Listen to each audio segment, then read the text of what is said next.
The hammer falls in darkness. Behind a canvas curtain stretched across a cramped wooden room, someone waits with patient, practiced stillness. On the other side of that curtain, a traveller eats his supper, salt pork perhaps, or beans ladled from a cast-iron pot. He sits with his back to the fabric as all guests are instructed to sit, unaware that behind him, in the shadows, a figure studies the outline of his skull through the worn cloth. The curtain is heavy. It muffles sound. It hides intent. It separates the ordinary from the unspeakable. The hammer rises. What happens next would be discovered months later, when neighbours finally worked up the courage to investigate the abandoned homestead on the Kansas prairie. They would find the trapdoor. They would descend into the cellar. They would understand with dawning horror what the Bender family had been doing to travellers along the Osage Trail, and they would carry that knowledge like a sickness for the rest of their lives. But we are getting ahead of ourselves. This is a story about America in the years after the Civil War, a nation wounded, restless, and expanding westward with desperate hunger. It is a story about lonely roads and isolated homesteads, about trust extended to strangers and the terrible price that trust sometimes extracts. It is about the bloody Benders of Kansas, yes, but it is also about what happens when the frontier swallows its secrets, when killers vanish into the vast emptiness of a continent, when justice fails and legend rushes in to fill the void. It is about all the travellers who never arrived, whose names are forgotten now, whose bones were found in an orchard behind a clapboard inn on a wind-scoured stretch of prairie that looked, to the untrained eye, exactly like everywhere else. Southeastern Kansas in 1871 was a place where the earth itself seemed to exhale loneliness. The land rolled in endless undulations of tall grass prairie, broken only by the occasional stand of cottonwoods clustered along creek beds, or the rare farmstead rising from the soil like a wooden tooth. The sky was enormous here, a dome of blue or grey or storm black that pressed down on the horizon in every direction, making a person feel simultaneously exposed and insignificant. In summer, the grass grew waist-high and whispered constantly in winds that never fully ceased. In winter, those same winds cut through wool and leather and flesh, with a cruelty that felt personal. The Osage Trail, also called the Osage Mission Trail, wound through this emptiness like a scar, connecting the settlements of eastern Kansas to the territories beyond. It was the main wagon route west for hundreds of miles, the path that homesteaders and prospectors and drummers and drifters all followed as they pushed toward whatever promise had drawn them from wherever they'd started. Traffic along the trail was irregular but steady. A person might see no one for days and then encounter a family in a covered wagon, a mounted soldier carrying dispatches, a circuit preacher on a tired horse. The trail was dangerous. Everyone knew this. The dangers were the ordinary ones of frontier travel: exposure, accident, illness, the occasional conflict with native peoples who had been pushed onto reservations but had not forgotten what had been taken from them. There were also more human dangers. The Civil War had ended only 6 years before, and the aftermath had scattered across the landscape a population of damaged men, veterans from both sides who had seen too much, done too much, lost too much. Some had turned to banditry, others had simply lost the capacity for ordinary life and drifted through the territories like ghosts made flesh. A traveller carrying money or goods moved through this country with an awareness that help was far away, and harm was always possible, which is why the little homestead that appeared along the trail about 7 miles northeast of the town of Cherryvale must have seemed, to weary travellers, like something close to a blessing. The property sat at the intersection of the Osage Trail and a smaller road, a crossroads of sorts, a natural stopping point. A small cabin had been built there, perhaps 16 by 20 feet, with a single room that served multiple purposes. Half was living quarters. The other half had been set up as a rudimentary inn and general store offering basic supplies, hot food, and a place to rest before continuing the journey. Behind the cabin, a small stable sheltered horses. An orchard of young fruit trees had been planted nearby, their branches thin and hopeful against the prairie sky. The family who lived there called themselves the Benders. John Bender Sr. was perhaps 60 years old in 1871, though he looked older, a man weathered by labour and silence with a long tangled beard and eyes that reportedly never quite focused on the person he was speaking to. His English was poor, his accent German, and his affect so flat and strange that neighbours would later describe him as either simple-minded or merely unsettling. He rarely spoke in company. When he did, the words came out in fragments, disconnected phrases that trailed off into mumbling. Some thought he was deaf, others thought he was slow. A few thought there was something darker there, something watchful behind the vacant expression. His wife, though whether she was truly his wife would later be disputed, was known variously as Ma Bender or Elvira Bender. She was older still, perhaps 65, a heavy-set woman with a face that seemed fixed in a permanent scowl. She spoke better English than her husband, but used it primarily for complaint and accusation. Neighbours who attempted friendliness found themselves met with hostility. She was known to mutter curses under her breath when she thought no one was listening, though she may have known, may have wanted to be heard. There were whispers that she practised folk magic, that she could hex cattle and sour milk and bring misfortune to those who crossed her. These whispers would grow louder after the truth came out. Their son, John Jr., also called John Bender the Younger, was in his mid-20s, a man of considerable size and strength with a laugh that came too quickly and lasted too long. He worked the land, tended the stock, and helped run the store, his manner alternating between jovial and unsettling in ways that put visitors off balance. He spoke English well. He was handsome enough, in a rough way. But there was something performative about his friendliness, something hollow behind the smile. People noticed this. They noticed it, and then convinced themselves they were imagining things, because the alternative, that the young man's warmth was a mask for something else, was too uncomfortable to consider. And then there was Kate. Kate Bender was 23 years old, and she was the reason the little inn at the crossroads drew so many travellers. She was beautiful, strikingly so by the standards of the frontier, where hard labour and harsh conditions aged women quickly. Her hair was dark and thick, her features delicate, her manner both confident and alluring. She had a gift for conversation, for making men feel seen and interesting and important. She moved through the cramped confines of the cabin with an easy grace that suggested she belonged somewhere finer than a roadside inn on the Kansas prairie. But Kate's greatest attraction was her claim to supernatural gifts. She billed herself as a spiritualist medium, a healer, a seer who could communicate with the dead and cure diseases through the laying on of hands. She placed advertisements in newspapers across the region, offering seances and healings for a fee. She gave public lectures in nearby towns on spiritualism and the occult, drawing crowds that packed church halls and meeting rooms. She was, in modern terms, a minor celebrity, a frontier influencer whose fame spread by word of mouth along the trails and through the homesteading communities. The spiritualist movement was at its peak in post-Civil War America.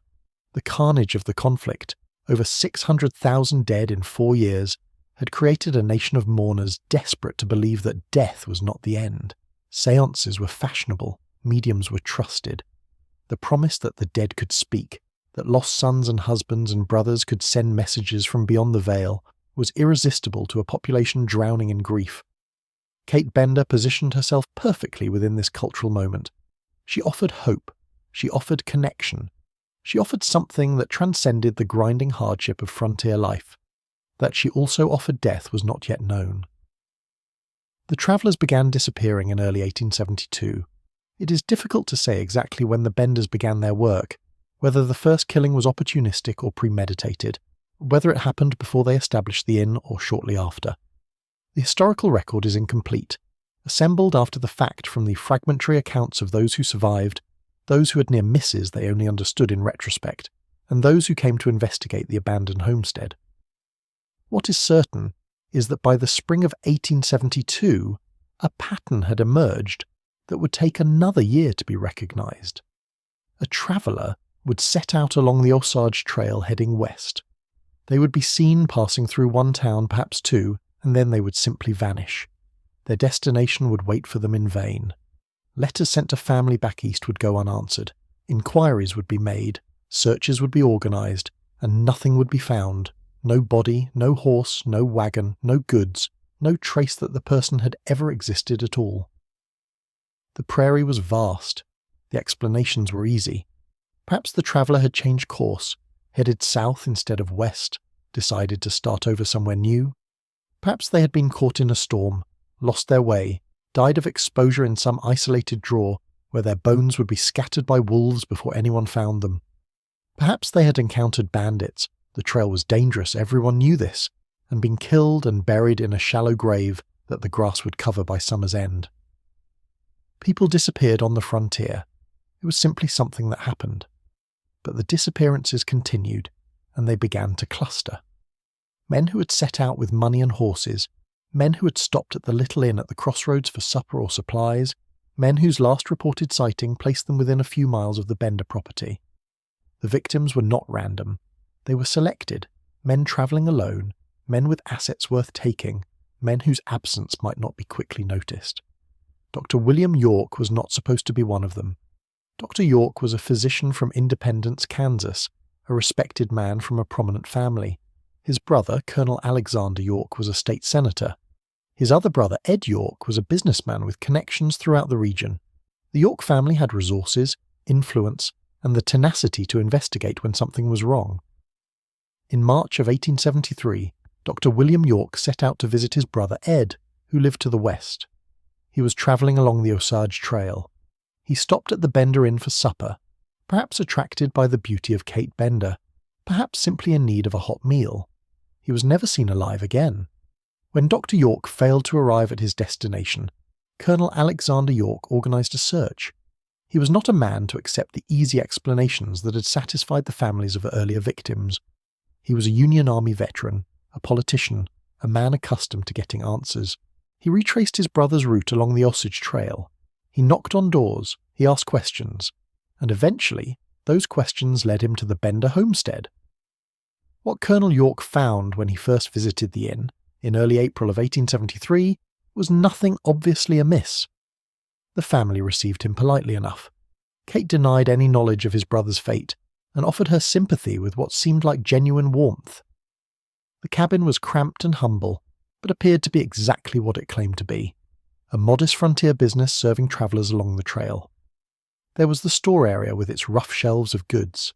There was the dining table where meals were served. There was a heavy canvas curtain dividing the public space from the family's private quarters. The curtain seemed unremarkable, a necessity for privacy in such tight confines. Colonel York left the Bender property unsatisfied but without evidence. He continued his search through the surrounding countryside. He organised meetings with neighbours and townspeople. He offered rewards for information. He applied the considerable pressure of his political connections, and the Benders knew their time was running out. The end came in early May of 1873. A group of neighbours who had grown increasingly suspicious of the Bender family, fueled by Colonel York's investigation and by their own uneasy observations over the preceding months, rode out to the homestead on May 5th. What they found was absence. The cabin was deserted. The family had fled, apparently within the past few days. Livestock wandered unattended. Personal belongings had been left behind as if in haste. The stone-cold ashes in the fireplace suggested no one had been home for some time. One of the neighbours, Billy Toll, was examining the abandoned interior when he noticed something strange about the wooden floor in the area behind the canvas curtain. A segment of the planks was stained dark, soaked through with something that had dried to a deep reddish brown. He knelt to examine it. He sniffed, and then he understood what he was smelling. They found the trapdoor. Beneath the inn was a small cellar, perhaps 5 feet deep and 8 feet square. The floor of the cellar was covered with straw and earth that squelched wetly underfoot. The stench that rose from that hole would be described by those who were there as something beyond the ordinary smell of death, something thick and sweet and wrong, something that coated the inside of the nose and clung to clothing for days afterward. But the cellar, for all its horror, was only a way station. The true killing ground was elsewhere. Someone thought to bring shovels. Someone thought to dig. The first body was unearthed in the orchard behind the inn beneath a tree that had been planted, it seemed, specifically to mark the grave. It was the body of Dr. William York, identifiable by his clothing, his personal effects, his features only partially obscured by the weeks of decomposition. His skull had been crushed by a single massive blow. His throat had been cut nearly to the spine.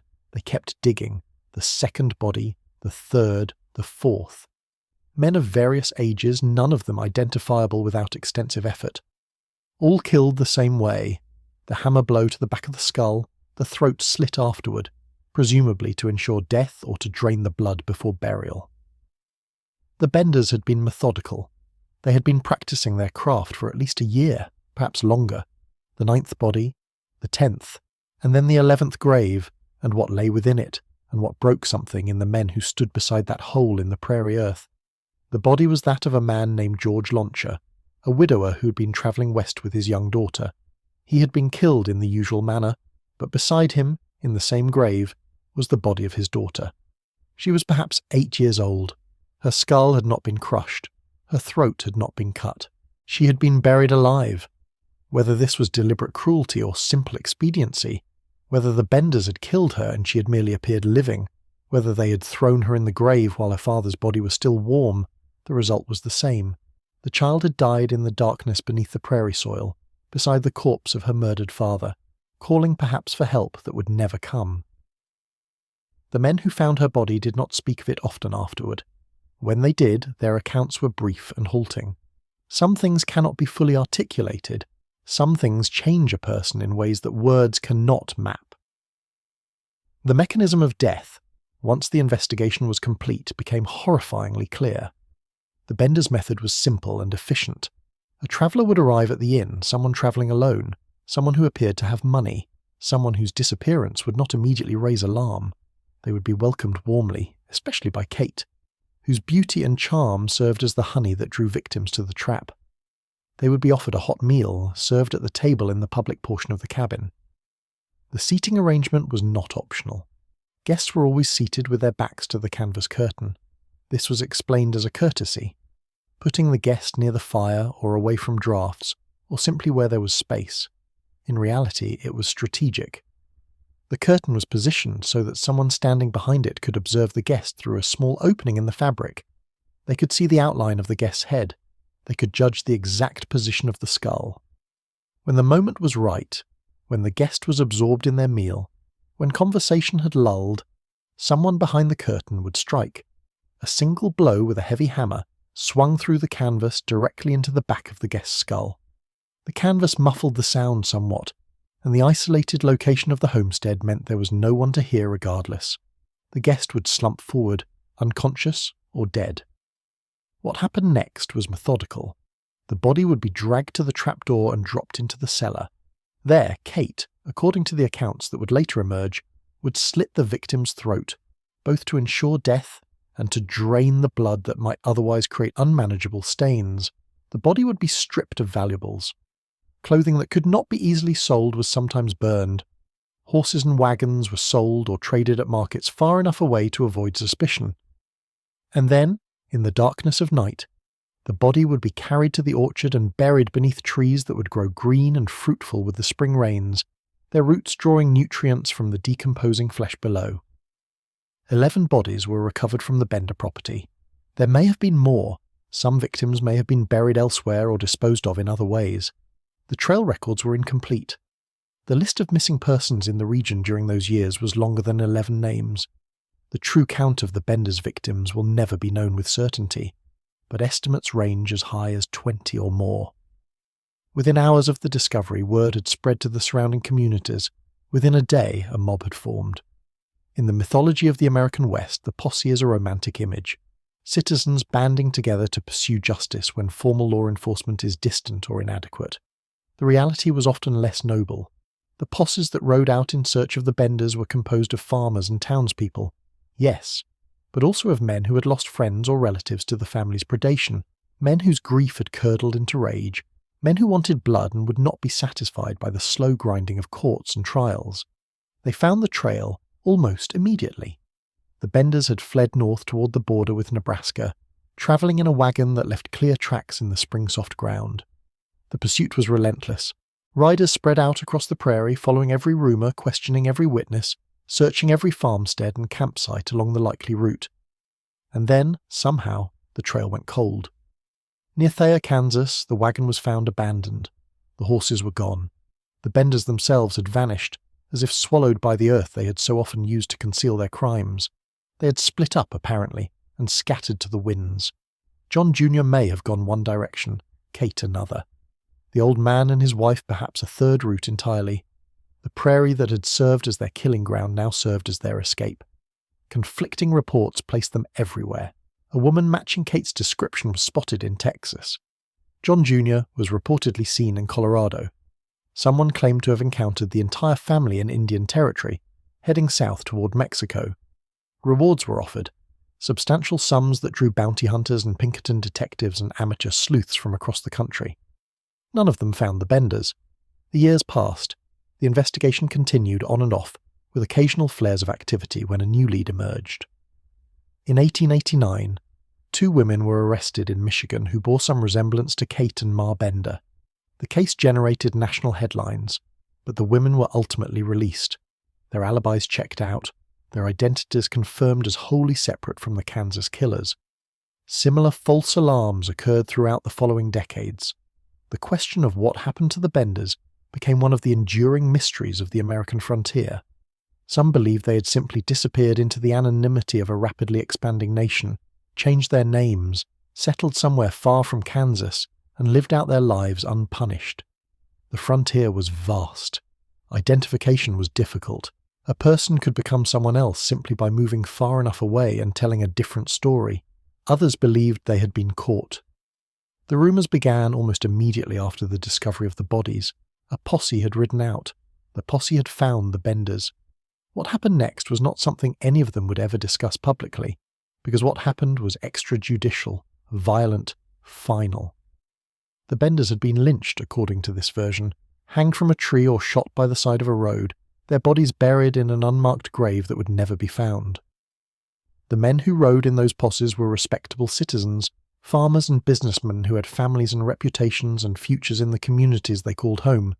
If they had participated in vigilante justice, no matter how deserved, they had every reason to remain silent. The law might understand. The law might look the other way. But the law could not officially sanction what they had done, and speaking of it would only invite complications, and so the silence held. For decades. For generations. The men who rode out that May in 1873 carried their knowledge to their graves, leaving behind only fragments. A deathbed confession here, a cryptic remark there, a family legend passed down through the generations that grew vaguer with each telling. The Benders were never officially found. They were never tried. They were never executed by any formal authority. Justice, if it came at all, came in the darkness, delivered by men whose faces would never be recorded and whose names would never be confirmed. The Bender homestead did not long survive its exposure. The cabin was torn down by souvenir hunters within weeks of the discovery, every board and nail carried away by those who wanted a piece of infamy. The cellar was filled in, the orchard was cut down, the trees too terrible a reminder of what they had nourished. Within a few years, the prairie had reclaimed the site entirely, the grass growing over the place where 11 people had met their end, erasing the physical evidence of horror as thoroughly as time erases memory. But memory has a way of persisting. The story of the bloody Benders became part of the folklore of Kansas, a tale told and retold with variations that grew more elaborate over the decades. Kate became more beautiful in these retellings, more seductive, more explicitly evil. The violence became more graphic. The escape became more dramatic. The mystery became more tantalizing, an unsolved puzzle that invited speculation and conspiracy theory in equal measure. In 1961, almost 90 years after the discovery, the supposed skulls of several Bender victims were found in a Kansas museum, misfiled and forgotten. They were examined by forensic scientists who confirmed the manner of death, blunt force trauma to the back of the skull, consistent with the historical accounts. The bones told their story even when the flesh had long since returned to the earth. The site of the Bender homestead is now farmland, indistinguishable from the fields around it. There is a small marker, placed by a local historical society, noting what once stood there. Visitors come occasionally, true crime enthusiasts, amateur historians, the curious and the morbid. They stand on ground that has been ploughed and planted for a century and a half, and they try to imagine what it was like. The canvas curtain, the hammer waiting, the trapdoor that dropped into darkness. They cannot imagine it fully. None of us can. The gap between reading about horror and experiencing it is unbridgeable, a mercy of the imagination that protects us from truths we could not otherwise survive. but we can come close enough to understand something essential about the bloody benders and the world they inhabited, a world where isolation created opportunity, where trust was both necessary and dangerous, where the frontier that promised freedom also harboured predators who understood exactly how to exploit its emptiness. The benders killed because they could, because the prairie was lonely, because travellers disappeared and no one knew why, because a pretty face and a hot meal could disarm suspicion, because a canvas curtain could hide a multitude of sins, because the earth was soft and deep and willing to keep secrets. They killed and they vanished, and they became legend. A cautionary tale for a nation still coming to terms with the violence woven into its own expansion. Every mile of westward progress had been paid for in blood, some of it spilled by accident or necessity, some of it spilled by men and women like the benders, who saw in that progress nothing but opportunity. 11 bodies in an orchard, a little girl buried alive beside her father, and somewhere perhaps 4 people who got away with it, who lived out their years in anonymity, who died in beds instead of gallows, who carried their secrets into whatever darkness awaited them beyond this life. Or perhaps they did not get away. Perhaps justice found them on a lonely road, in the hands of men who had seen what lay beneath the trapdoor and decided that some debts could only be paid one way. We do not know. We may never know. The prairie keeps its secrets still. 3 years after Meriwether Lewis returned from the Pacific Ocean, having crossed a continent and mapped a nation's future, he died at a roadside inn in Tennessee with bullets in his body and unanswered questions surrounding his final hours. The Natchez Trace was one of the oldest roads in North America in 1809, a 500-mile wilderness trail running from Natchez, Mississippi to Nashville, Tennessee. It had been a Native American path for centuries before Europeans arrived, a route worn into the landscape by generations of travel. By the early 19th century it had become a commercial highway of sorts, used primarily by flatboatmen who had floated their goods down the Mississippi to Natchez, and now needed to return home overland. They walked the trace northward, often carrying substantial sums from the sale of their cargo. The presence of money attracted predators. The Natchez Trace was notorious for bandits, highwaymen who lurked in the thick forests along the route and preyed on travellers foolish enough to journey alone. Men were robbed, men were murdered. Bodies were found by the side of the trail, stripped of valuables and left for the animals. Other bodies were never found at all. It was not a safe road.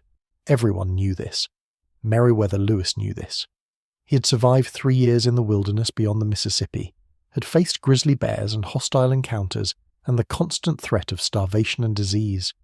He was not naive about danger, and yet in September of 1809 he set out along the Natchez Trace with government documents in his saddlebags, significant debts weighing on his mind, and a darkness in his spirit that had been growing since his return from the expedition that had made him famous. What happened at Grinder's Stand on the night of October 10th 11, 1809 would become one of the most enduring mysteries in American history, a question that divides historians to this day, that has prompted calls for exhumation and forensic analysis, that touches on issues of mental illness and political conspiracy and the basic reliability of historical evidence. Meriwether Lewis, the explorer who had seen farther than almost any American of his generation, met his end at a rough log cabin 70 miles from Nashville, and the truth of how he died went into the ground with him. Grinder's Stand was a modest establishment even by the sparse standards of the Trace, a pair of log cabins set back from the road, offering rudimentary lodging and meals to travellers who could afford the price. Robert Grinder, the proprietor, was away that October night. His wife, Priscilla Grinder, was tending the inn alone with her children and a servant.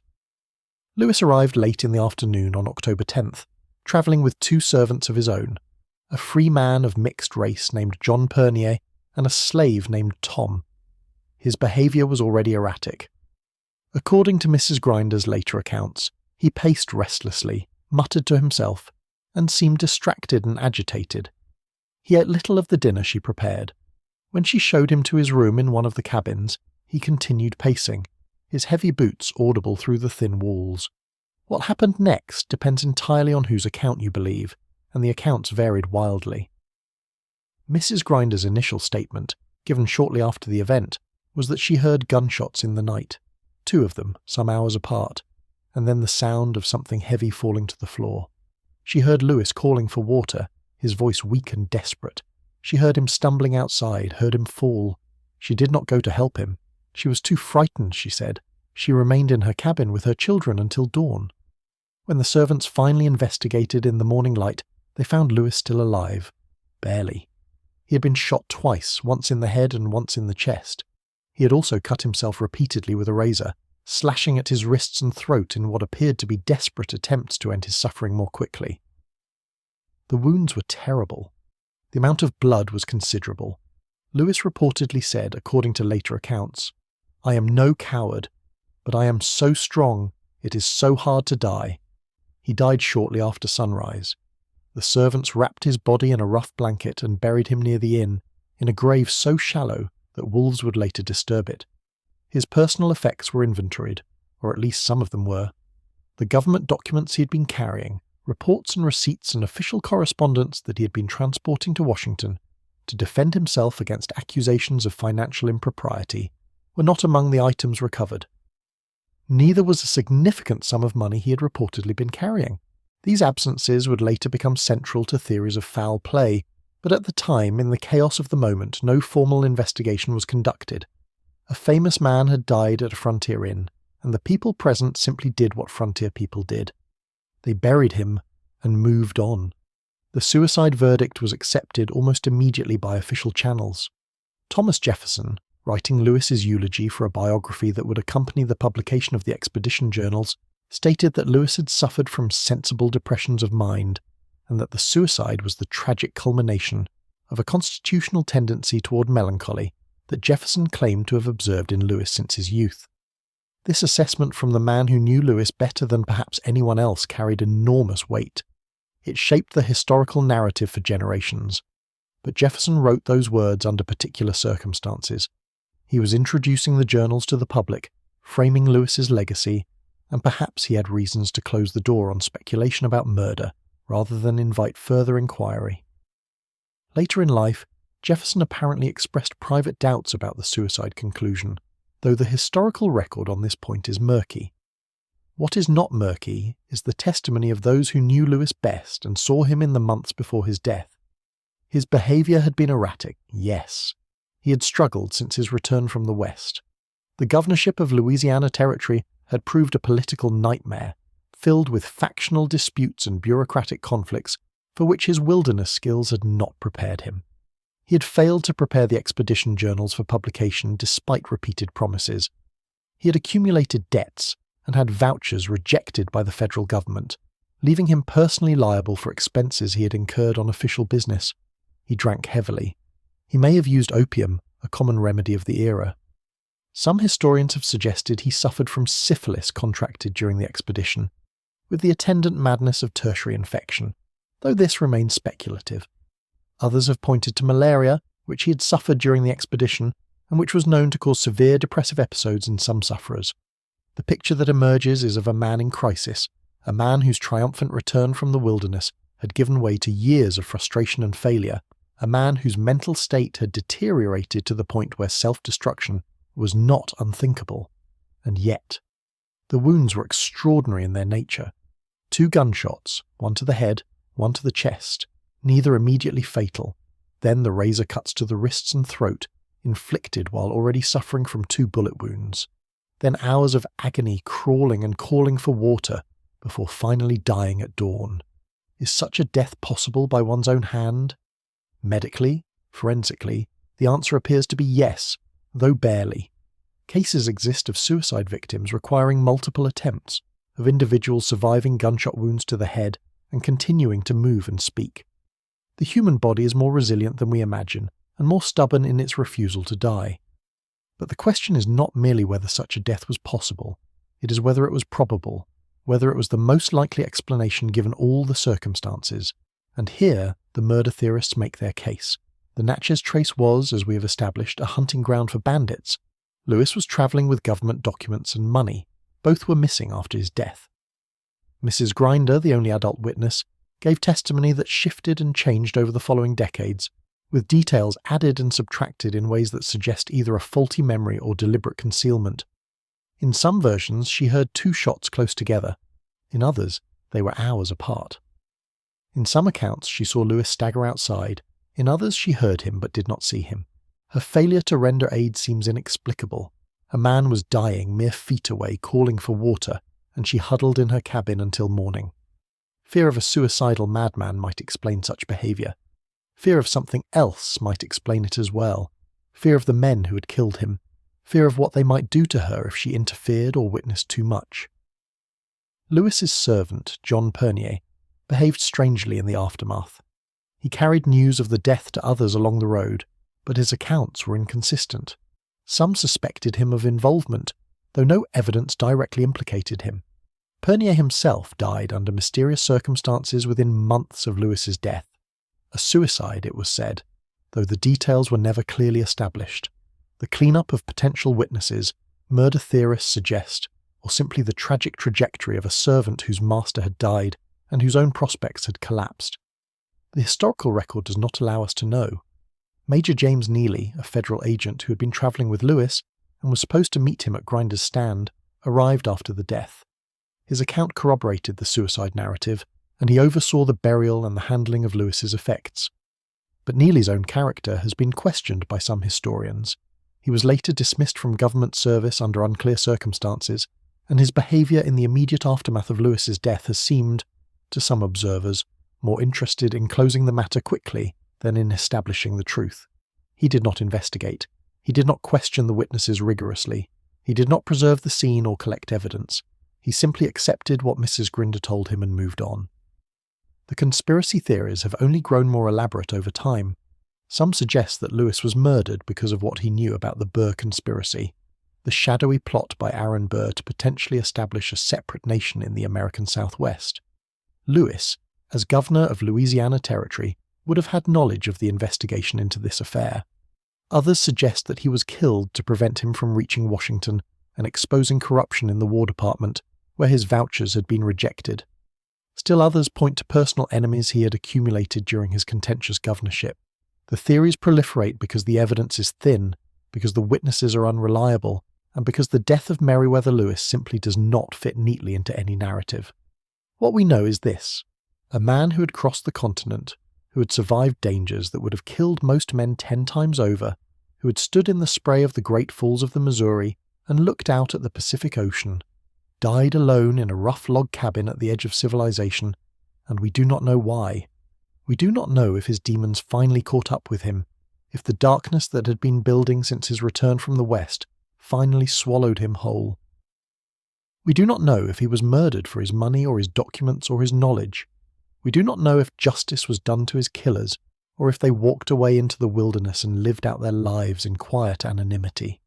His grave lies under a monument now, a broken column symbolizing a life cut short in what has become the Natchez Trace Parkway, a national scenic trail that follows roughly the same route the old road once took through the Tennessee wilderness.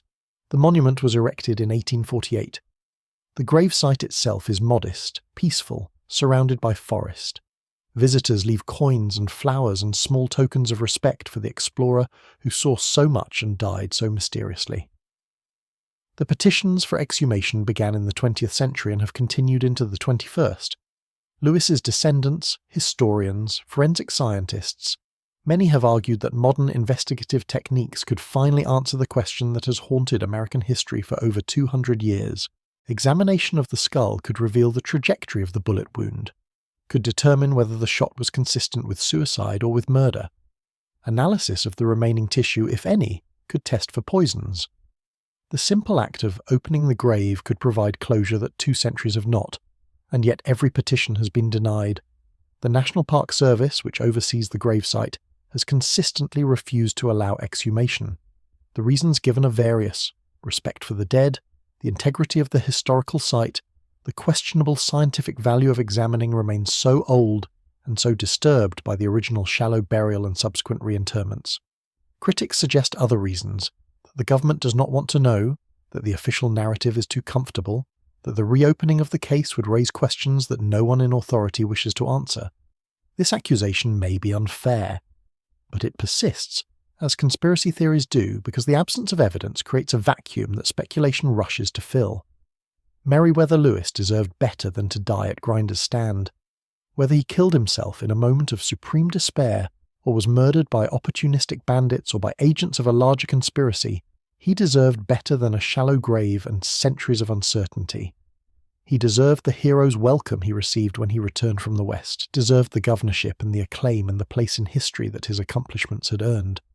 But history does not give us what we deserve. History gives us what happened, and sometimes what happened is unknowable, lost in the darkness of a frontier night, buried with a body that no one has been allowed to examine. The Natchez Trace still winds through the Tennessee forest, quieter now, a scenic road instead of a dangerous wilderness trail. The bandits are gone. The inns are gone. But Grinder's Stand remains a name on the map, a place where tourists stop to read the historical markers and wonder what really happened there on that October night in 1809. They stand where Meriwether Lewis stood, where he paced through his final hours, where he fired or was shot and fell and bled and called for water in the darkness. They take photographs of the monument and drive on. The mystery remains. The wind that sweeps across the Kansas prairie carries with it the memory of other travelers, other mysteries, other vanishings that the vast American interior has never explained. Some of these mysteries are dark and terrible, stained with blood and malice. Others are simply strange, defying the categories by which we organize the world, suggesting that the line between the possible and the impossible is thinner than we like to believe. In 1880, on a farm outside Gallatin, Tennessee, a man named David Lang walked into his own pasture and ceased to exist. The story has been told and retold, embellished and disputed, claimed as fact and dismissed as fiction. But the core narrative remains consistent across more than a century of retellings, supported by newspaper accounts of the era, by the testimony of descendants, by the strange and persistent legend that has attached itself to that piece of Tennessee farmland. The day was September 23rd, a clear autumn afternoon with excellent visibility across the rolling Tennessee countryside. David Lang was a farmer, prosperous by local standards, with a wife named Emma, 2 young children, George, age 8, and Sarah, age 11, and a comfortable farmhouse surrounded by open pastures. On this particular afternoon the family was expecting visitors. Judge August Peck, a friend of Lang's, was approaching the property in a buggy with his brother-in-law, a man whose name has been recorded variously in different accounts. The Langs were outside when the buggy appeared on the road. David had been walking toward the pasture to check on his horses. Emma and the children were near the house. They saw the buggy, and David saw it too. He stopped in the middle of the pasture, perhaps 40 feet from the fence line, and raised his hand in a wave of greeting to the approaching visitors. What happened next occurred in full view of 5 witnesses: Emma Lang, George Lang, Sarah Lang, Judge Peck, and his brother-in-law. All 5 would later testify to essentially the same sequence of events. David Lang took another step forward, and then he was gone. There was no sound. There was no flash of light or puff of smoke or any other dramatic accompaniment. He did not stumble, he did not fall, he did not run. He simply ceased to be present in the world, mid-stride, his foot descending toward ground it would never touch. One moment he was there, a solid man in solid clothes walking across a grassy field. The next moment the field was empty. Emma screamed. The children screamed. Judge Peck whipped his horses forward, and the buggy closed the remaining distance to the Lang property at reckless speed. All 5 witnesses converged on the spot where David Lang had been standing. They searched the grass, expecting to find what? A sinkhole? A hidden pit? Some natural explanation for the impossible thing they had just witnessed? They found nothing. The grass was undisturbed. The ground was solid. There was no hole, no cavity, no break in the earth's surface. David Lang had not fallen through the ground. He had not been swallowed by the earth. He had simply stopped existing in a place where existence should have been inviolable. The search began immediately and continued for weeks. Neighbours were summoned, authorities were notified. Men dug into the earth beneath the spot where Lang had vanished, excavating to a depth of several feet, searching for any underground chamber or cavern that might have collapsed, and then somehow sealed itself. They found nothing, solid Tennessee soil all the way down, undisturbed by any recent disturbance. They searched the surrounding fields, the woods beyond the property, the roads and paths leading away from the farm. David Lang was not there. David Lang was not anywhere. The newspaper accounts of the era treated the story as fact. The Gallatin newspapers reported the disappearance as a genuine mystery, an inexplicable event that had occurred in their community with multiple credible witnesses. Judge Peck was a respected figure, not prone to fabrication or hysteria. Emma Lang was known to be a steady woman.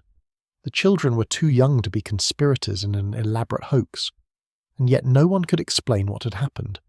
The story spread, picked up by other newspapers, repeated and discussed and theorized about across the region. David Lang had walked into an open field and walked out of existence, but the story did not end with his disappearance. In the months that followed, the Lang children reported something else, something that added an element of lingering horror to the already inexplicable event. They could hear their father's voice. Standing in the pasture near the spot where he had vanished, George and Sarah claimed to hear David Lang calling for help. The voice was faint, distant, as though coming from very far away, or from somewhere other than the normal world of sound and air. It was their father's voice, they insisted. They knew it. He was calling to them, pleading for assistance, trapped somewhere beyond the reach of physical intervention. Emma Lang reportedly heard it too in the beginning. She would stand in the pasture straining to hear and catch fragments of words that sounded like her husband's voice, calling out in desperation. But she could not reach him. No one could reach him. There was nowhere to reach him to. Over time, the voice grew fainter. The intervals between hearings grew longer. Eventually, the voice stopped entirely, and the silence that replaced it was worse than the calling had been. Whatever had taken David Lang, wherever he had gone, the connection between this world and that place had finally severed completely. But a mark remained. Where Lang had stood when he vanished, a circular patch of grass grew discoloured, yellowed and sickly, a perfect ring of dying vegetation in the midst of healthy pasture. The phenomenon persisted for years, resistant to all attempts to reseed or restore the ground to its natural state. Animals avoided the spot. The Lang family eventually abandoned the farm, unable to live with the daily reminder of the husband and father who had walked out of their lives and into impossibility. Now the skeptics speak, and they deserve their hearing. The story of David Lang has been investigated by researchers and debunkers alike, and the case against its literal truth is substantial. No contemporaneous newspaper accounts have been definitively located, despite claims to the contrary. The witnesses, if they existed, left no signed depositions or sworn testimony. The story bears a suspicious resemblance to an earlier fictional tale by Ambrose Bierce, the author best known for writing strange and macabre stories, who also, perhaps significantly, disappeared without a trace himself in 1913. Some researchers have concluded that the Lang story is pure folklore, a piece of American mythology that attached itself to a real location and acquired the trappings of historical fact through repetition. And yet, the descendants of the Lang family maintain that the events occurred as described. The oral tradition of Gallatin includes the story as part of local history. The specific details, the date, the location, the names of the witnesses, have remained consistent across retellings in a way that suggests a core of genuine memory rather than pure invention. And the phenomenon itself, the vanishing of a human being in full view of witnesses, is not unique to this case. Similar disappearances have been reported throughout history, across cultures, in circumstances that defy easy explanation. What do we make of a story that cannot be proven but refuses to be forgotten? What do we do with a mystery that offers no evidence but demands our attention nonetheless? The Lang disappearance sits in an uncomfortable space between history and legend, neither fully credible nor fully dismissible, haunting the Tennessee countryside the way David Lang's voice reportedly haunted that yellowed circle of grass. The natural mind seeks explanations. Perhaps Lang suffered some kind of catastrophic medical event, a massive stroke or heart attack, and collapsed at the exact moment when the witness's attention was momentarily distracted, his body somehow hidden by a dip in the terrain that they did not perceive. Perhaps the entire story is a hoax, a tall tale that grew in the telling until it assumed the proportions of historical fact. Perhaps the newspaper accounts do exist, buried in archives that researchers have not yet searched, waiting to confirm or deny the events of that September afternoon. Or perhaps, on rare occasions, the world does not behave as we expect it to behave. Perhaps the laws that govern reality have exceptions, thin places where the impossible becomes possible, where a man can walk across an open field and step into somewhere else entirely. The farm is still there, outside Gallatin, though the pasture where Lang vanished has long since been subdivided and developed. The yellowed circle of grass is gone, absorbed into the suburban landscape that has overtaken the Tennessee countryside. But the story persists, told and retold, preserved in books about American mysteries and unexplained phenomena. David Lang has become a symbol of the strangeness that lurks at the edges of ordinary life, of the questions that have no answers, of the possibility that we do not understand the world as well as we believe we do. His wife Emma never remarried. She waited, some say, for a husband who might yet return from wherever he had gone.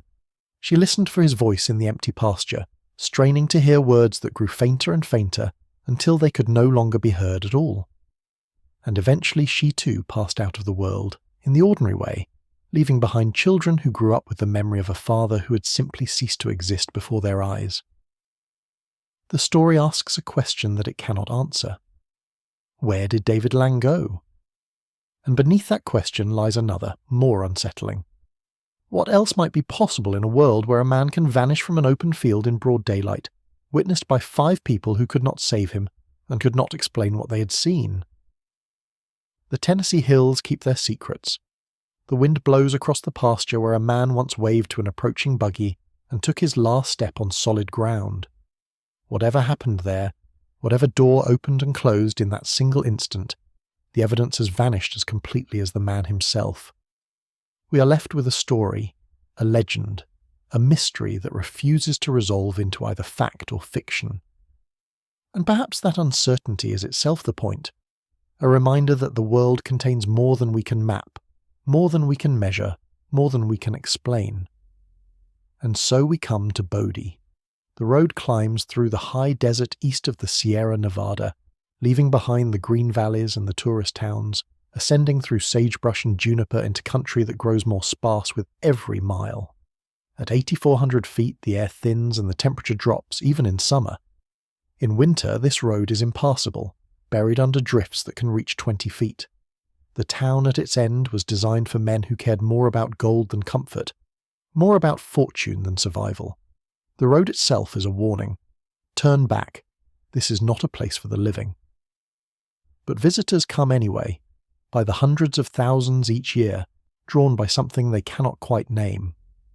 They come to see a ghost town, one of the best preserved in America, and they leave with something else entirely. Some of them leave with objects in their pockets, a rusted nail, a shard of purple glass, a spent cartridge from a frontier pistol. And some of those who take what does not belong to them will spend years trying to give it back. Bodie sits in a bowl of hills, exposed to wind from every direction, surrounded by nothing but sage and rock and sky. On a clear day, you can see 50 miles in any direction and find no sign of human habitation. The town exists in isolation so complete that it feels less like a place than a condition, a state of permanent abandonment, frozen between life and death. The California State Park system maintains it in what they call arrested decay, which means the buildings are stabilized but not restored, left exactly as they were when the last residents departed. The clocks have stopped, but no one has reset them. The meals have been cleared from the tables, but the plates remain. It is a place caught in the amber of its own ending, preserved in the moment of its death. To understand Bodie's curse, you must first understand Bodie's life, and that life was brief, violent, and soaked in blood. The gold was discovered in 1859 by a prospector named William Bodie, the town's namesake, though a sign painter's spelling error changed the name forever. Bodie himself never lived to see his discovery flourish. He died in a blizzard that November, somewhere in the hills above his claim, and his body was not recovered until spring. It was an omen of things to come. Bodie would make men rich, and it would kill them, often in the same week, sometimes on the same day. Fortune and death walked hand in hand down its frozen streets. The real boom came in 1876, when a cave-in at the Standard Mine revealed a massive deposit of gold and silver ore. Word spread through the mining towns of California and Nevada, and within 2 years, Bodie's population had exploded from a few hundred to over 10,000. Men poured in from everywhere, failed prospectors from the worked-out camps, Chinese labourers fleeing persecution in the cities, gamblers and thieves and confidence men who followed the miners the way wolves follow the caribou. They came by wagon, by mule, on foot through the mountain passes. They came with dreams of wealth, and they arrived in a place that seemed designed to kill them. The climate was brutal. Body sits higher than most mountain towns, exposed to weather systems that roll off the Sierra with murderous force. Winter temperatures dropped to 40 below. Winds exceeded 100 miles per hour. Men froze to death walking from their cabins to the mines, a distance that might be measured in yards. The snow buried entire buildings, trapping residents inside for days at a time. When spring finally came, the streets turned to rivers of mud so deep that wagons sank to their axles and horses drowned standing up. But it was not the weather that earned Bodie its reputation. It was the violence. The town had no effective law enforcement in its early years, just a succession of constables who were either corrupt, incompetent, or dead within months of taking the job. Justice was administered by vigilance committees when it was administered at all, which meant that killings often went unpunished and grudges escalated into feuds that claimed entire families. The saloons, 65 of them at the town's peak, nearly one for every 150 residents, stayed open 24 hours a day and served as the primary venues for both celebration and murder. A popular saying of the era held that Bodie had a man for breakfast every morning, meaning that you could reliably count on someone being found dead in the streets when the sun came up. The saying was barely an exaggeration. In 1880 alone, Bodie recorded more murders per capita than any other town in the American West. The victims were shot, stabbed, beaten, and occasionally thrown down mine shafts. They were killed over card games, mining claims, women, insults, and nothing at all. One man was murdered for snoring too loudly in a boarding house. Another was killed by his business partner over a disagreement about the proper way to cook beans. The killers walked free more often than not. Witnesses were reluctant to testify, juries were reluctant to convict, and everyone understood that today's defendant might be tomorrow's juror. The violence extended to everyone. Women and children were not exempt from Bodie's brutality. They were simply subjected to different forms of it. The town's red light district, Maiden Lane and Virgin Alley, was home to several hundred prostitutes who worked in conditions that ranged from uncomfortable to horrific. Many were addicted to opium or laudanum, supplied by their employers as a means of control. Many died young, from disease, overdose, or violence at the hands of customers. Their graves in the town cemetery are unmarked, their names forgotten, their stories told only in the records of assays and court proceedings that refer to them by their working aliases: Big Bonanza, the Wicked Witch, Madame Moustache. The children fared little better. Bodie had no compulsory education and no child welfare services. The sons and daughters of miners and prostitutes ran wild through the streets, forming gangs that terrorized the town's more respectable residents. Some worked in the mines from the age of 8 or 9, carrying tools and messages through tunnels so narrow that adults could not pass. Others simply disappeared, into the red light district, into the opium dens, into the unmarked graves that dot the hillsides above the town. And then there were the accidents. Mining in the 19th century was extraordinarily dangerous work, and Bodie's mines were no exception. Cave-ins buried men alive. Fires swept through tunnels faster than men could run. Explosions from improperly handled dynamite killed whole crews. The hoisting equipment that lifted ore to the surface also lifted men, and when the cables broke, as they did with sickening regularity, the falling cages became coffins. The cemetery grew faster than the town. One story captures the nature of Bodie better than statistics can. A young girl, perhaps 10 years old, was being sent to Bodie to join her father, who had found work in the mines. Her mother, who was staying behind in more civilized country, asked the child to write down her thoughts about the journey. The girl's diary entry, preserved in local archives, reads, "Goodbye, God, I'm going to Bodie." The phrase became famous. It was repeated in newspapers across the country, cited as evidence of Bodie's infernal reputation. The town's boosters, embarrassed, tried to reinterpret the punctuation. "Goodbye, God, I'm going to Bodie," they suggested. But no one believed the revision. Everyone knew what the child meant. Bodie was a place where God did not go, where the normal rules of civilization and morality did not apply, where men and women and children were ground up in the machinery of extraction and spat out into shallow graves. The town's peak lasted less than 5 years. By 1882, the richest veins were playing out. and the population began its long decline. By 1900, only a few hundred people remained. By 1920, Body was effectively abandoned, its buildings left to rot, its streets empty of everything but the wind. A fire in 1932 destroyed much of the business district. Another fire in 1892 had already taken whole blocks.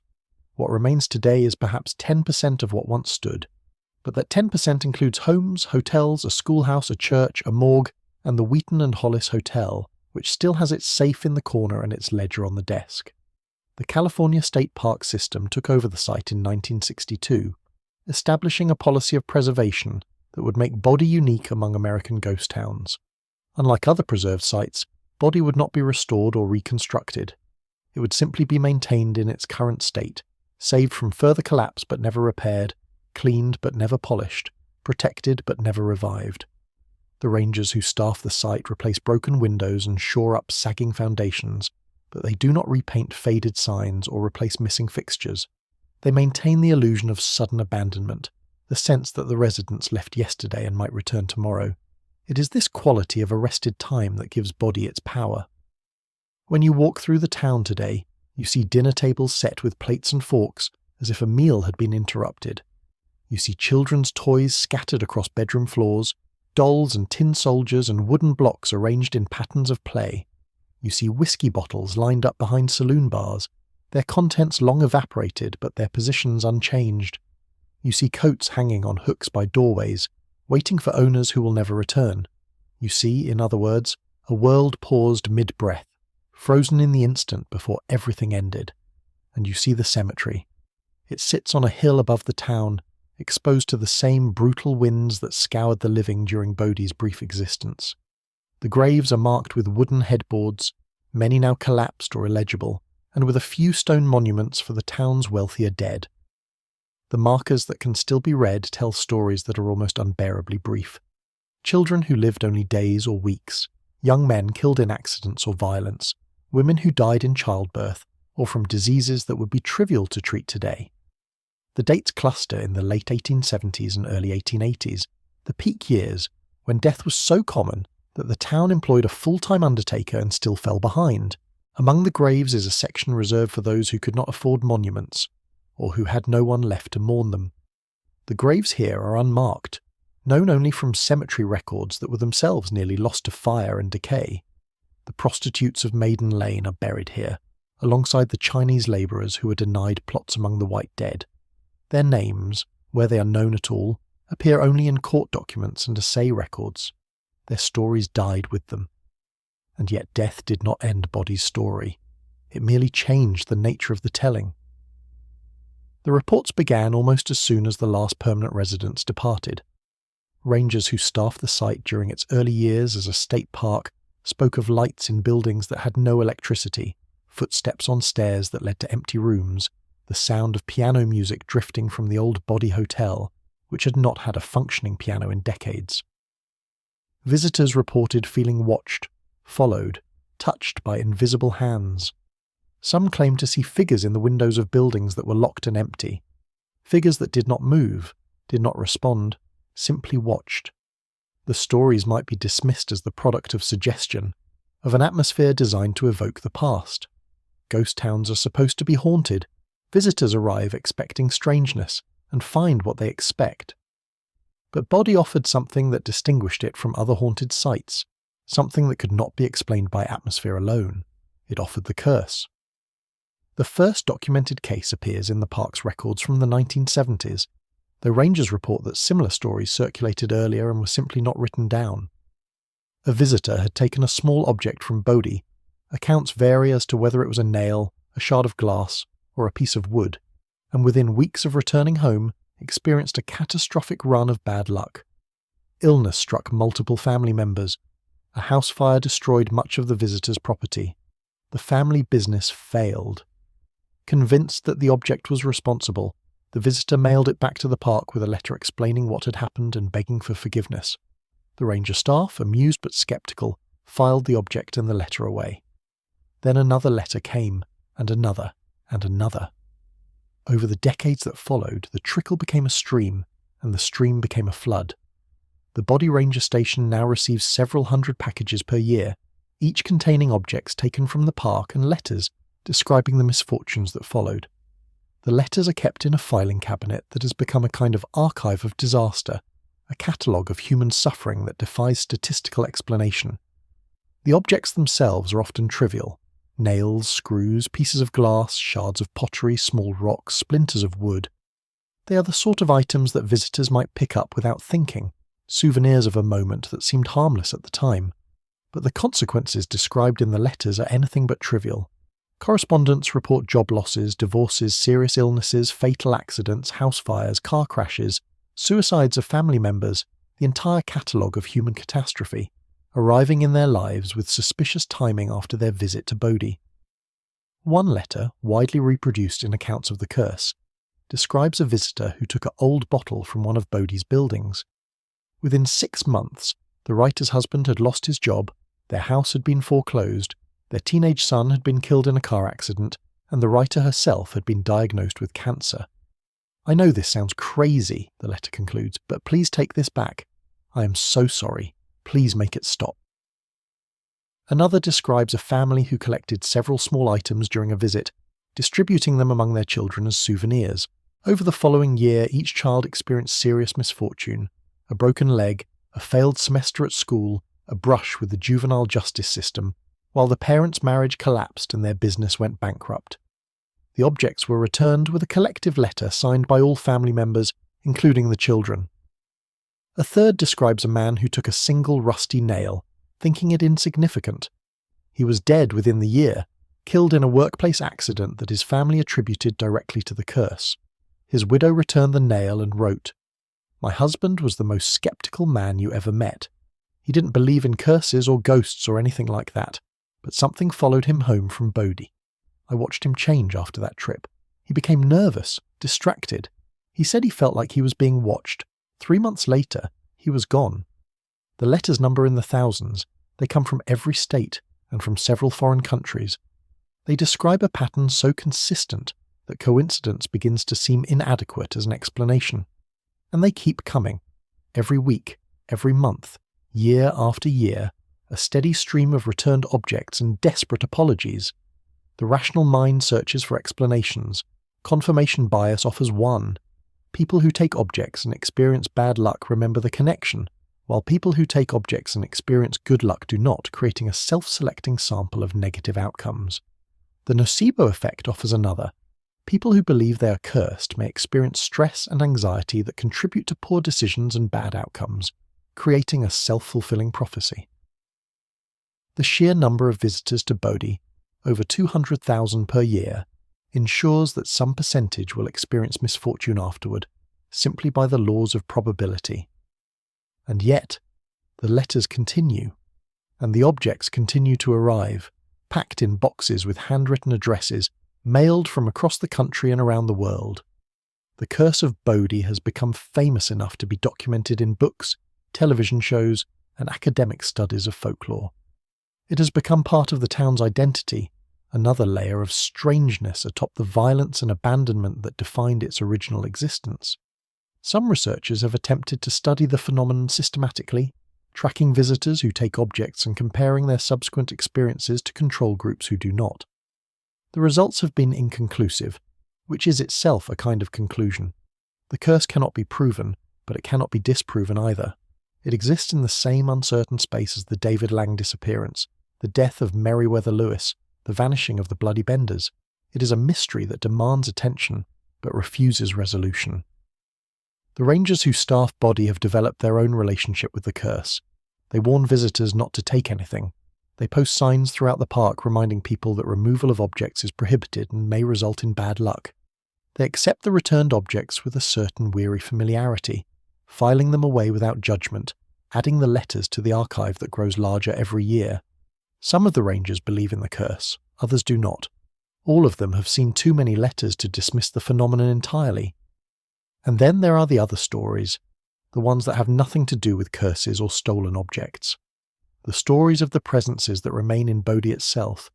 The most frequently reported haunting centres on the J.S. Kane House, one of the larger and better preserved buildings in the town. Visitors and rangers alike have reported seeing a young girl in the upper window looking down at the street below. She wears period clothing, a white dress, her hair in ribbons, and she does not move when observers call out to her. Photographs taken of the window sometimes show a figure that was not visible to the naked eye, and sometimes show nothing at all. The girl is believed to be the spirit of one of the many children who died in Bodie during its violent years, though her identity has never been conclusively established. Other buildings have their own residents. The Wheaton and Hollis Hotel is said to be inhabited by the ghost of a woman who died there in the 1880s, her cause of death unrecorded. Rangers who have entered the building after hours report the smell of perfume in rooms that have been sealed for decades and the sound of a music box playing in empty halls. The Boone store has been the site of multiple reports of objects moving on their own, particularly items on the shelves that were left exactly as they were when the store closed. One ranger, working alone in the building during inventory, reported hearing footsteps behind him every time he moved. Footsteps that stopped when he stopped, started when he started, and seemed to be following him through the aisles. The morgue, predictably, has its own stories. The building still contains the original equipment used to prepare bodies for burial, including the table where corpses were washed and dressed. Visitors have reported feeling an intense cold in the building, even on warm days, and some have experienced what they describe as a pressure on their chest, as if something were pushing them down. One paranormal investigator, conducting an overnight session in the morgue, recorded audio that appeared to contain a voice saying, "Get out." Though the recording's authenticity has been disputed, and the cemetery speaks as well, visitors have reported seeing figures among the graves who vanish when approached, hearing children's laughter on windless nights, feeling hands touch their shoulders when no one is behind them. The Chinese section, set apart from the main cemetery, and unmarked except by a historical placard, is said to be particularly active. Some visitors have reported hearing voices speaking in Cantonese, others have smelled incense burning when none was present. One photograph, taken by a tourist in 2008 and subsequently analysed by multiple experts, appears to show a face among the wooden markers, a face that does not match any known grave portrait and was not visible when the picture was taken. The skeptics have their explanations. Pareidolia accounts for the faces in photographs. Temperature inversions explain the cold spots. Infrasound from the wind creates feelings of unease and the sense of being watched. The human brain, confronted with an environment designed to evoke the dead, simply provides the dead whether they exist or not. And yet the stories persist. The letters keep arriving. The objects keep coming back. Something about Bodie resists explanation, resists the comfortable conclusion that there is nothing here but wind and wood and the relics of a violent past. The sun sets early in the Bodie Bowl, the hills cutting off the light while the sky is still bright above. The temperature drops fast when the sun goes, falling 20 or 30 degrees in less than an hour. The rangers lock up the buildings and drive down the long road to the valley below, leaving the town to itself for the night. The wind picks up, rattling the loose boards of buildings that have stood for 140 years. The windows go dark, one by one, though there is no one inside to turn off the lights, and in the morning the town is still there, still frozen, still waiting. The plates are still set on the dinner tables, the toys are still scattered across the floors, the whiskey bottles still line the bars of the saloons, the coats still hang on the hooks by the doors, and the ghosts, if ghosts they are, still walk the streets that were built by men who came here chasing gold and found only death. Bodie asks no questions, it makes no demands. It simply exists, a monument to human greed and human suffering, preserved in the moment of its abandonment, holding fast to the memory of everyone who lived and died within its boundaries. The curse may be real, or it may be legend. The ghosts may be spirits of the dead or projections of the living mind. The truth may never be known. But one thing is certain. Those who take from Bodie take more than they bargained for. And those who come to Bodie, even briefly, carry something of the town away with them. Something that cannot be packed in a box and mailed back. Something that lives in the memory and refuses to fade. We have travelled now through 5 mysteries, 5 wounds in the fabric of the ordinary. We have stood at the Bender Inn and heard the hammer fall behind the canvas curtain. We have knelt beside Meriwether Lewis on the floor of Grinder's stand and watched him die alone with his questions unanswered. We have felt the scratch of invisible fingers in the Sally House and heard a child's rage echoing through the decades. We have watched David Lang walk across an open field and step out of existence entirely. And we have climbed the long road to Bodhi, where the dead outnumber the living and the wind carries voices from the past. What do these stories have in common? What thread connects a family of killers to a dying explorer, to a vengeful ghost, to a vanishing farmer, to a cursed ghost town? They are all in their way stories about the limits of knowledge. They are reminders that the world contains more than we can explain, more than we can measure, more than we can control. They are evidence, if evidence is the right word, that the neat categories of the rational mind do not account for everything that happens under the sun and under the moon. The Benders escaped justice because the frontier was too vast and too lawless to contain them. Meriwether Lewis died because someone, himself or another, ended his life, and we will never know who or why, because the evidence has been buried for 2 centuries. The Sally House remains active because something was done there that cannot be undone, some wrong that demands acknowledgement. David Lang vanished because the world, for one impossible instant, failed to work the way it is supposed to work, and Bodhi curses those who steal from it because the dead do not forget, because the suffering of thousands has soaked into the wood and stone and soil, because some places are simply wrong in ways that cannot be remedied. Or perhaps none of that is true. Perhaps the Benders died in a ditch somewhere, caught and executed by vigilantes who were too ashamed to admit what they had done. Perhaps Lewis killed himself, as the official record states, driven to despair by debt and illness and the collapse of his dreams. Perhaps the Sally House is haunted by nothing more than suggestion and expectation. Perhaps David Lang never existed at all. Perhaps Bodhi's curse is confirmation bias and coincidence, nothing more. The evidence does not choose between these possibilities. The evidence, such as it is, simply exists, ambiguous, incomplete, frustrating in its refusal to point toward a single conclusion. We are left where we began, with questions that have no answers and mysteries that refuse to resolve. But perhaps that is the point. Perhaps the value of these stories lies not in their solutions but in their persistence. Perhaps they matter because they remind us that certainty is a luxury we cannot always afford, that the world is stranger and darker and more wonderful than our explanations allow. Perhaps they teach us humility, the humility of not knowing, of admitting that some doors remain closed no matter how hard we knock. The Kansas prairie still stretches flat and empty beneath the changing sky. The Natchez Trace still winds through the Tennessee hills, past the site where an inn once stood and a great man died. The Sally House still stands in Atchison, its windows dark, its rooms waiting. The fields outside Gallatin have been developed and subdivided, but somewhere beneath the suburban lawns lies the spot where a farmer took his last step. And Bodhi still sits in its bowl of mountains, frozen in time, holding fast to its secrets and its dead. The night falls, the wind rises, the stories go on. And somewhere, in a place we cannot see and cannot reach, the questions echo without answer, bouncing off the walls of the past, fading into a silence that is never quite complete. The dead do not speak, or if they speak, we do not understand their language. The mysteries do not resolve, they simply persist, year after year, generation after generation, passed down like inheritance, carried like scars. This is the truth we are left with.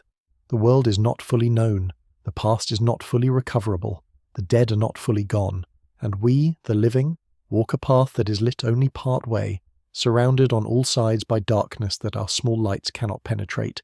Go to Bodhi, stand in the streets at sunset and listen to the wind, touch the weathered wood of buildings that have outlasted everyone who built them. Look into the windows of houses where families once lived and died and vanished, and ask yourself, what else is possible? What else might be true? What other doors might open on other lonely nights, in other forgotten places? The answer, whatever it is, will not come in words. It will come in the feeling that rises as the light fades, the feeling that you are not alone, that you have never been alone, that the past is always present, pressing against the thin membrane of now. And then go home, but do not take anything with you. The curse is real enough in its consequences, whatever its cause. The letters are real, the suffering is real. The objects keep coming back year after year from people who wish they had never reached out and taken what did not belong to them. Some lessons are learned only once, and some debts can never be fully repaid. The wind carries the voices of the dead across the high desert, and the stars come out one by one over the mountains, and the town settles into another night of its eternal waiting. Tomorrow there will be visitors again, tourists with cameras, families with children, skeptics and believers and everyone in between. They will walk the streets and peer into the windows and read the historical placards. They will feel the weight of the past pressing down on them, and some of them will reach out and take a small piece of body to carry home, and some of them later will write letters.